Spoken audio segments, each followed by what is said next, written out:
Então, pessoal, vamos lá. Vamos dar continuidade agora ao processo de independência do Brasil.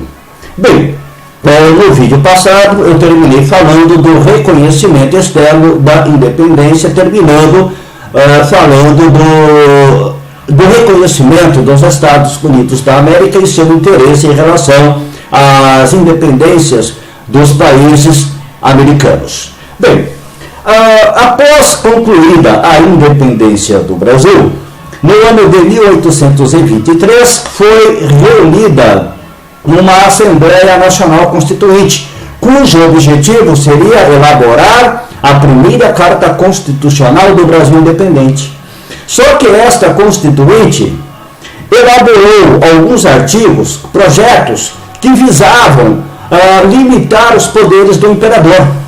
Quando Dom Pedro percebeu que esta Assembleia pretendia uma Constituição limitando seus poderes, o cara ficou muito louco. Ele decreta o fechamento da Assembleia e, em seguida, ele impõe ao país uma Carta Constitucional outorgada que dava a ele plenos poderes de governo, plenos poderes de governo. Uma Constituição monárquica, vitalícia e hereditária. O poder do imperador se daria até a sua morte, e com sua morte o poder passaria para o parente mais próximo, no caso o filho.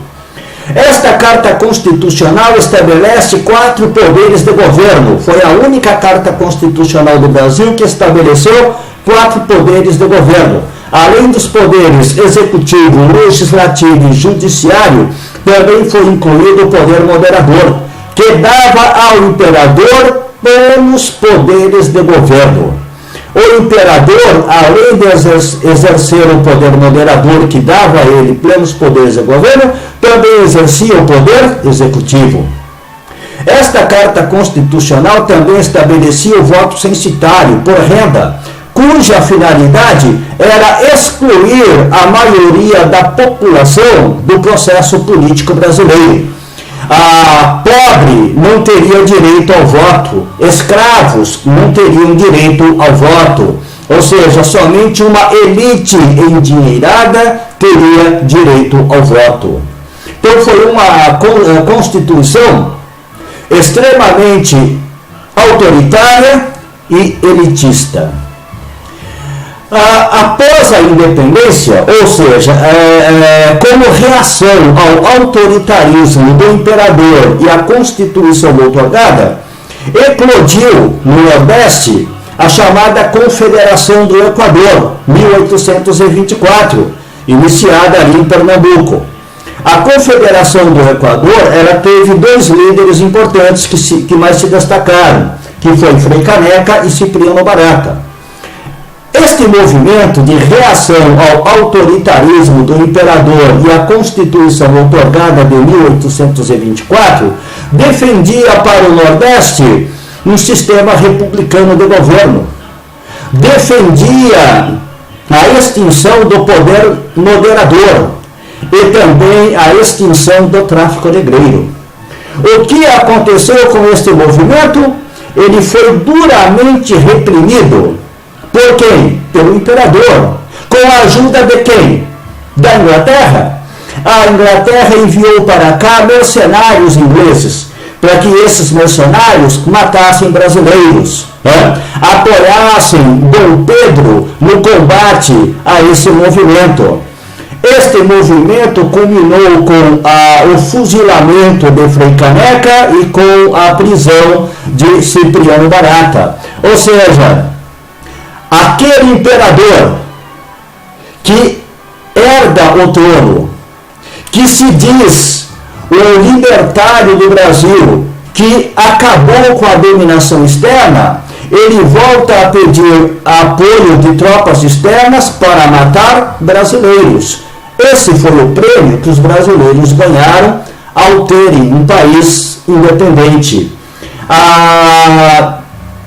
Tem uma parte desse hino que diz: os grilhões que nos forjava, da perfídia hausto ardil, houve mão mais poderosa, zombou deles o Brasil, né? Então aqui fala do Brasil se livrando, né, dos grilhões, dos estrangeiros que aqui dominavam o país. Depois vai lá, brava gente brasileira, longe vá temor servil, ou seja, o temor servil em relação ao estrangeiro, teoricamente acabou.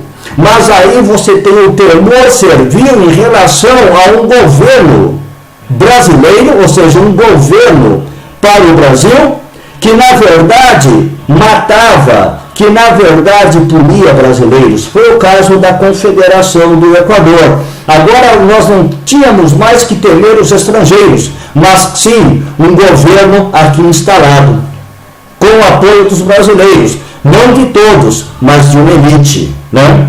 Lá no finalzinho diz o seguinte: não temais ímpias falanges, que apresentam face hostil, vossos peitos, vossos braços, que são muralhas do Brasil, né? Não temeis o inimigo. Realmente, eu sempre digo o seguinte: o Brasil não tem inimigos externos. Até hoje, assim, o Brasil não tem inimigos externos. O problema do Brasil são os inimigos internos. Quem rouba o país? São os políticos. São políticos ditos brasileiros, que na verdade chegam ao poder não para governar para o todo, mas para satisfazer os seus interesses, roubar o país, espoliar o país, e assim sempre foi, né? Então o Brasil, como diz o hino aqui, ele não tem que temer mais os estrangeiros. Realmente, o brasileiro tem que temer o brasileiro, principalmente sua classe política.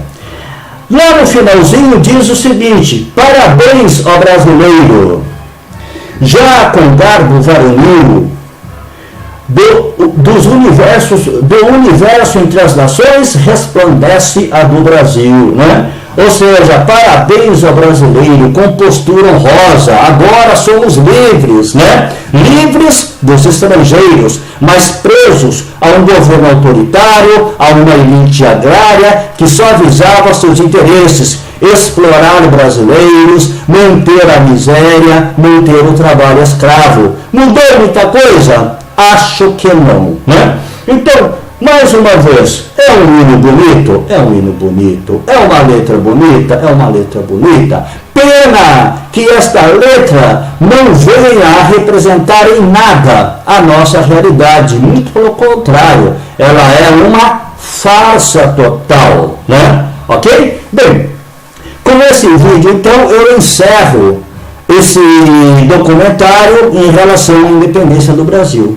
E quero aqui destacar o seguinte, fortalecer o seguinte raciocínio. A independência do Brasil foi, na verdade, um arranjo político, visando satisfazer os interesses de quem? Do imperador, de Dom Pedro, que ficou com o trono, e de uma elite agrária que manteve seus interesses comerciais, seus interesses econômicos. A independência do Brasil não contou com o apoio popular. A população, em geral, a população pobre, ela foi excluída desse processo.